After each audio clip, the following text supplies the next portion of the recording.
আসসালামু আলাইকুম। আমি কাইক্কা মাছের চচ্চড়ি করব। পেঁয়াজ দিলাম,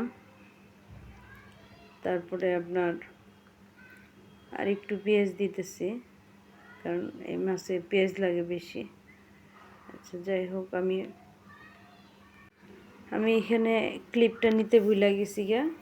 তো আমি এখানে হলুদ, মরিচ, তারপরে রসুন, হ্যাঁ, আর এইভাবে করে সব কিছু দিয়ে আমি মাখায় নিতেছি ভালো করে। টমেটো দিব, টমেটো দিয়ে পরে পরে টমেটো আর আলু দিয়ে মাখায় নিব। তো আপনাদের সাথে আর কি এদিক দিয়ে ভিডিও ক্যামেরা অন করবো না, এদিক দিয়ে মশলা টশলা দিন খেয়াল থাকে না। আসলে ভিডিও করাটা এত সহজ না, এটা বোঝা যায়।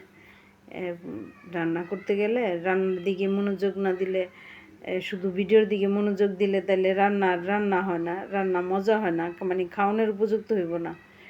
দেখানো রান্না তো অনেক সুন্দর, অনেক দেখতে অনেক সুন্দরই হয়, এডিটিং কইরা, তারপরে ইটি কইরা সব কিছু করে অনেক সুন্দরই হয়।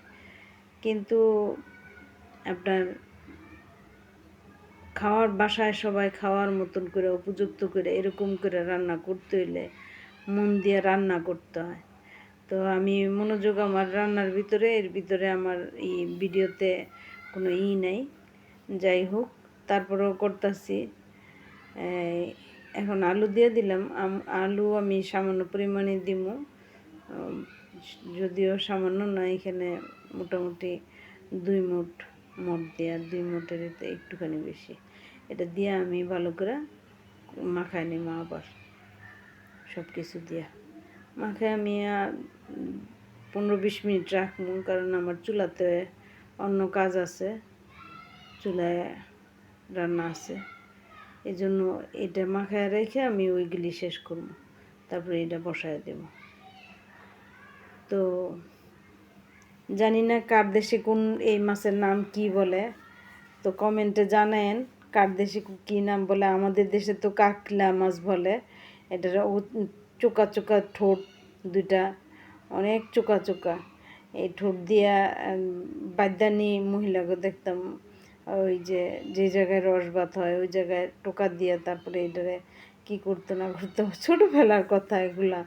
আসলে এগুলা হয়তো বা অনেকের স্মৃতিতে আছে, গ্রামে যারা ছিলেন তারা অনেকে হয়তো বা বলতে পারেন এগুলা কি করতো। এই যে দেখতে দেখতে হয়ে গেছে। তো এই ধনিয়া পাতা দিলাম, দিয়ে একটুখানি ডাইকা দিলাম। এখন দেখা যাইতেছে মনে হইতেছে আলু একটু বেশি বেড়ে আছে। যাই হোক, একবার তো আলু ছাড়া রান্না করছি শুধু টমেটো আর পেঁয়াজ দিয়ে, সেটাও ভালো লাগছে। কিন্তু এবারকে ট্রাই করলাম যে আলু দিয়া আর আপনার টমেটো দিয়া।